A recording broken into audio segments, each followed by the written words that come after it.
கிறிஸ்துவுக்குள் அன்பான தேவனுடைய பிள்ளைகளே, இயேசு கிறிஸ்துவின் நாமத்தில் உங்களை வாழ்த்துகிறேன். நீங்கள் சுகமாயிருப்பீர்களாக. இந்த பரிசுத்தமான நாளிலும் நம்முடைய தியானத்திற்கு ஆதாரமாக சங்கீதங்களின் புஸ்தகம் 30ஆம் சங்கீதம் முதல் வசனத்தை பாருங்கள். கர்த்தாவே, என் சத்துருக்கள் என்னை மேற்கொண்டு மகிழ ஒட்டாமல் நீர் என்னை கைதூக்கி எடுத்தபடியினால் நான் உம்மை போற்றுவேன். பிரியமானவர்களே, சங்கீதக்காரனாகிய தாவீதினுடைய வாழ்க்கை நம்ம எல்லாருக்கும் தெரியும். என்றைக்கு தேவனால் அபிஷேகம் பண்ணப்பட்டாரோ, அபிஷேகம் பண்ணப்பட்ட நாளிலிருந்து தாவீதின் வாழ்க்கை போராட்டம் தான்.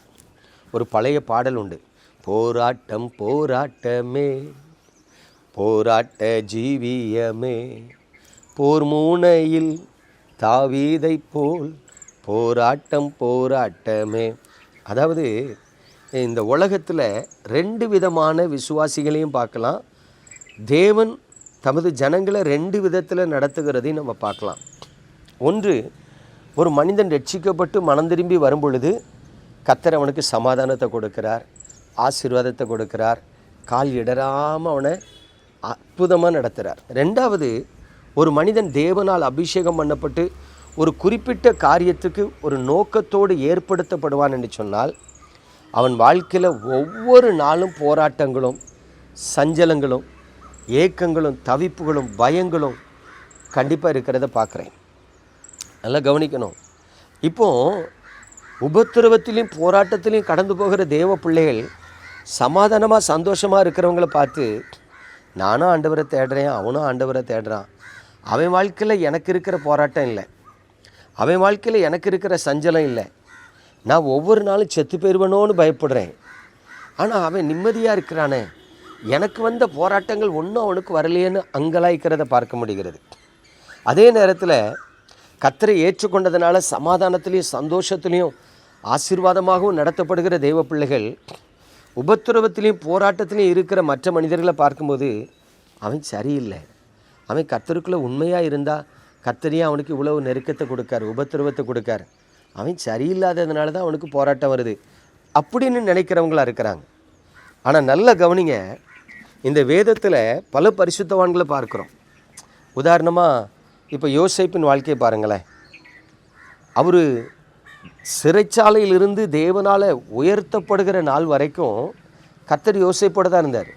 ஆனால் யோசேப்பின் வாழ்க்கையில் சமாதானம் இருந்தாச்சான்னு பாருங்கள். அண்ணன் தம்பிகள் பகைக்கிறாங்க, அடிமையாக விற்று போடுறாங்க, அடிமையாக போன தேசத்துலேயும் அவனுக்கு நிம்மதி இல்லை. ஒரு பகுதி முழுவதும் போராட்டங்கள், சஞ்சலங்களாக இருந்துச்சு, பிற்பகுதி ஆசீர்வாதமாக இருந்துச்சு கர்த்தருக்குள் இருக்கும் பொழுது. யோசுவாவுடைய வாழ்க்கையை கவனித்து பாருங்கள்.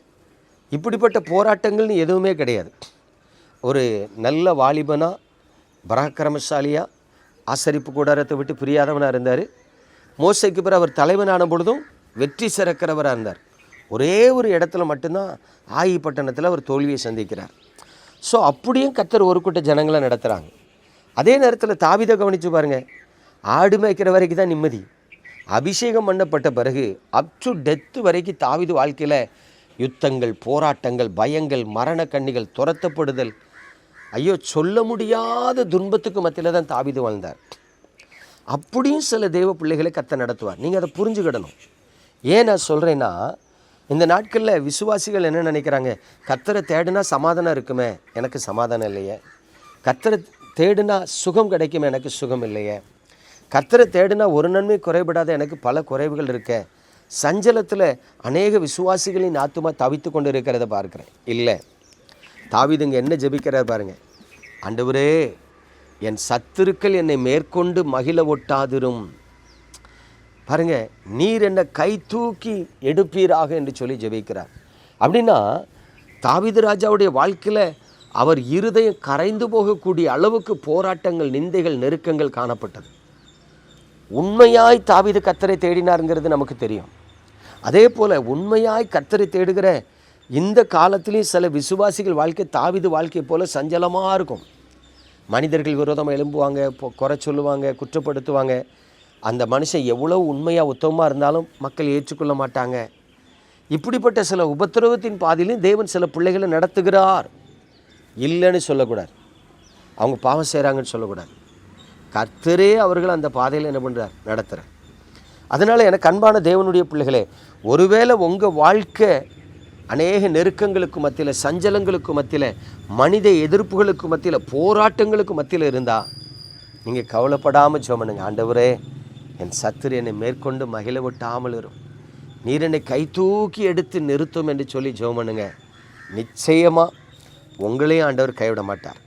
ஒரு பக்கத்தில் நெருக்கங்கள், துன்பங்கள், கண்ணீர்கள், கவலைகள், போராட்டங்கள் காணப்பட்டாலும் கர்த்தர் உங்களுக்கு போதுமானவராக நடத்துவார். ஆகவே நீங்கள் பயப்படாதீங்க. நம்ம ஜெபிப்போமா? எங்கள் அன்பின் பரலோக தகப்பனே, பரிசுத்தமான இந்த காலை வேளையில் உமது கிருபையுள்ள கரத்தில் உமது பிள்ளைகளை தருகிறேன். எத்தனை பேர் சஞ்சலத்தோடு கடந்து வருகிறார்கள் தெரியாது, எத்தனை பேர் போராட்டங்களுக்கு மத்தியில் இருக்கிறார்கள் தெரியாது. தகப்பனே, உமது கிருபையானது உமது பிள்ளைகளை தாங்கட்டும், நடத்தட்டும் என்று சொல்லி ஜெபிக்கிறேன்.